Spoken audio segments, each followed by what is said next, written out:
Hey folks, Eric the Old Jarhead here. So I got a fun one for you today. This one is about doing some live edge and some of the challenges you might face when milling live edge logs that, as you can see here, are not exactly straight. They might make great live edge stuff though, and you know, the general principles still apply. Look for the stress and all that kind of stuff.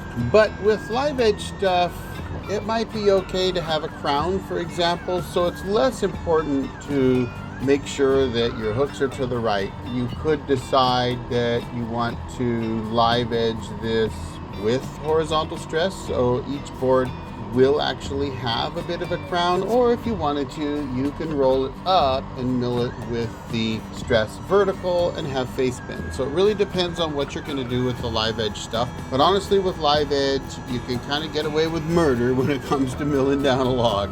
Simply because if a live edge has a crown, it's not that big a deal because it's live edge anyway. So it's not like you have a flat edge on it.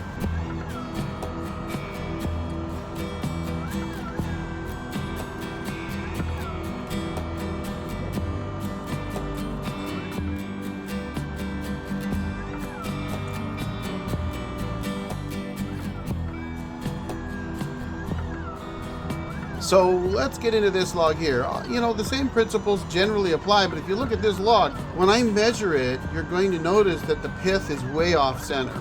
And again, because we're doing live edge, that's not really a big deal here, simply because it's going to be live edge. So if it moves in one direction or another, it's live edge anyway. You're not building square stuff, so it's really not as important. And these kind of logs are actually kind of good for live edge stuff just because it might not make the best straight edge lumber.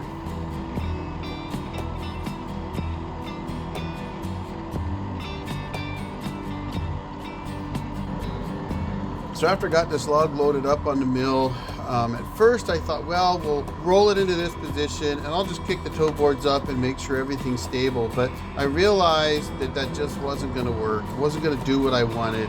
It's kind of a bit of an unruly log. So I dropped the toe boards and roll it around a little bit more and try to see if I can get into a little bit better position to produce the kind of live edge the customer's looking for. And honestly, when you're doing live edge stuff, it's almost more of an art than it is traditional milling, right? You know, traditional milling, you're looking for the stress, you're trying to keep the pith centered, you're trying to get everything just right so that you can make the best possible straight edge boards that you can. Nice and flat, either with face bends or crowns, but it's live edge. Come on, it's not gonna matter a whole lot. So you get it into a position that you feel comfortable with. In this particular case, you know, you can see that it wasn't sitting very flat on the deck, and that's okay. You get it as good as you can. And same as always, take the cap cut, get it off the deck, and then decide what you're going to do from there. Now, some logs, if you're lucky and you're doing live edge with a nice straight piece of wood, you can just start milling it straight down. But in this case, that log really wasn't very straight and it wasn't very stable on the deck. So we took a fairly deep cap cut to get a nice flat surface so that I could roll it over and put the flat surface right on the deck. That way it's going to sit a little bit better when I start to mill it down, and it should give me a fairly good angle to clamp. And that's kind of the normal process for doing live edge stuff, is get it flat, drop her down, and away you go.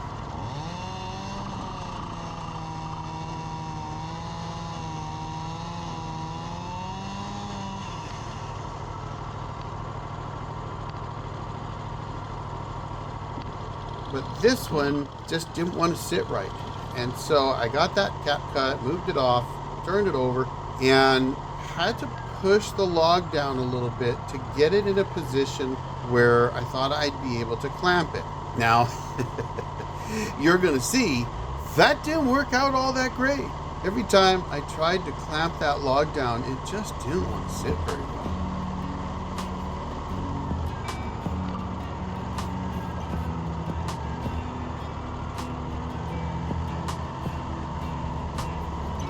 So I kind of moved around a little bit and then thought, okay, this is not working. It's pushing over the stops, moving around too much, not very stable. So we're going to have to find a sacrificial board and put it in between the clamp and the log itself. And this is a trick that I use with cookies as well. It's just something you can do if you're edging things or whatever.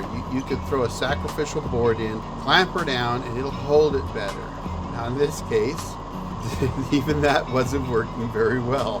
So tried to clamp it, the sacrificial board fell out, and then when I noticed that it was falling out, my off bearer is saying, hey, this isn't sitting right. I went, oh crap, okay, let me go back, try to move that side support. And the problem was the side support was just a little bit too low. So got to move it to get the side support in the right position so that it will clamp that sacrificial board to the log.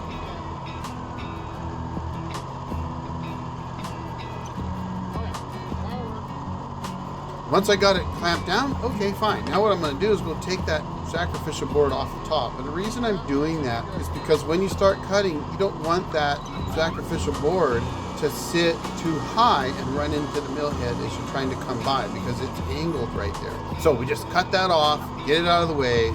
Now we can go through and we can take another cap cut, right? Easy peasy, no problem. Let's get her done.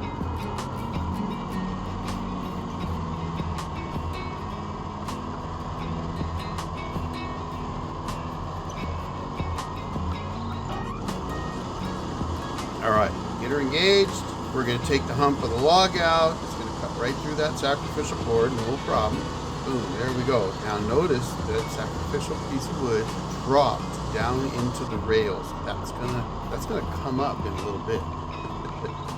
Things to pay attention to when doing this kind of stuff. I get that blade tension right. I always try to keep my band tension at 3,000 pounds. All right, here we go. In there, making that second cut. That one was fine, no problem. Going, making another cut. Now these are just slabs. We're just live edge slabbing it, no problem, right? It's easy stuff.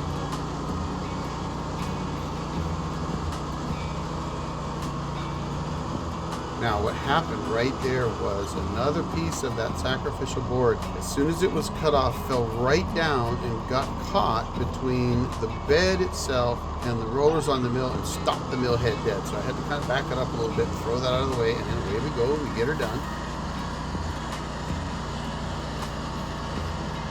Life is good, right? Everything's good. Lots of clearance, no problems, but those side supports are still up, and I'm gonna have to lower those. Alright, get that one off, nice 2-inch live edge. He's going to use that, I think, on his bar. Now I dropped the side supports and decide, okay, I'm going to flip this log over. Now notice the shape of that log as I'm rolling it. It's very unruly, so it fell back again. Oh darn, you know, it probably would have been faster if I grabbed my short log right cant hook and just went over and flipped it over, but you know, sometimes you're just so used to using the hydraulics, you gotta use them. I get her done anyway. All right, get it done, get it over. Okay, life is good, right? Notice that that slab cut on the other side was very high, and as I brought the side supports down, it was moving that log around a bit. That's because it was running into the bark.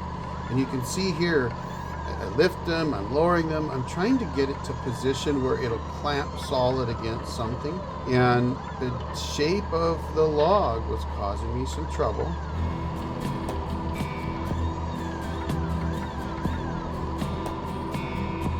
But I managed to go ahead and get it moved, and I thought, okay, we're good, life is good, take another 2-inch slab, away we go. This is simple stuff, right? I mean, live edge is the easiest thing to mill, unless of course you've got a rather unruly log that you're milling it out of.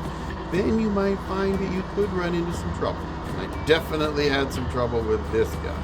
You know, it's kind of funny, really. You know, I've put thousands and thousands upon thousands of board feet of lumber through this mill and a previous mill, and I still end up running into logs that give you a challenge, even sometimes these smaller logs. You know, you'd think it's only the big logs that give you trouble. Well, sometimes these small diameter logs, especially a little bit longer like this, that have a pretty odd shape, they can cause you to have some fits.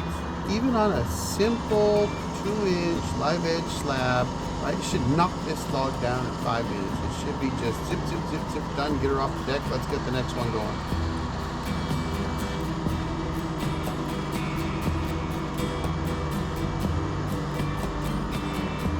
Get down to the end of the log. Life is good. We're making sawdust. No problems.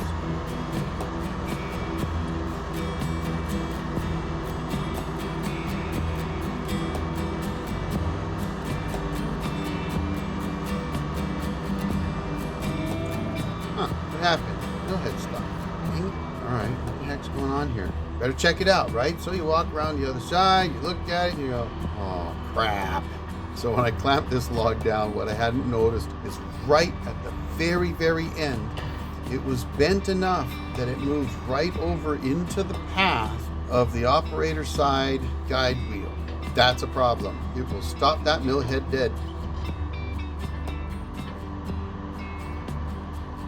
And then I make a rookie mistake 12 years in, and I know I should not do that, but I had the band, I fired up the band, and I was gonna try to bump it forward, and for whatever reason, it wasn't gonna go. I thought maybe I could push it through, and so instead of just stopping like I know to do, I hit the back switch. Well, folks, if you don't know what happens when you hit the back switch and the band is running, well, here's what happens. The band comes off the band wheels. And in this case, it didn't just come off the band wheels, it also destroyed the band wheel belt while it was at it. Good times, right? A dozen years of running these mills.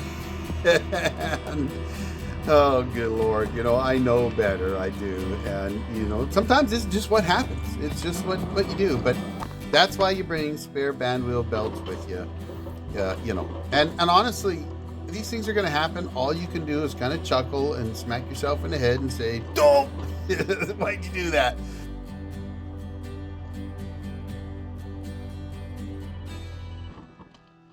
That's why you carry extra belts. Yeah. And there you see that band is still sitting there at the end of the log. Now, to get it out, right, you either have to shim it up and try to pull it all the way back, or in this case, the customer was like, I don't need it this long. Let me just cut the end off, lob the end off, then we can pull the band out, get it out of the way, and finish the log. So I guess if there's a lesson in this video, it's that, you know, sometimes things happen. And I don't care how long you've been running a sawmill, things happen. And all you can really do when it happens is kind of relax a little bit and say, yep, I did that. Own it, fix it, move on, and just keep on milling. As always, folks, thanks for watching. I appreciate every one of you. You got any questions? Feel free to ask them. If you want to laugh at me, go ahead, drop it in the comments. I love a good laugh. Y'all have a great day. Yo, Jarhead out.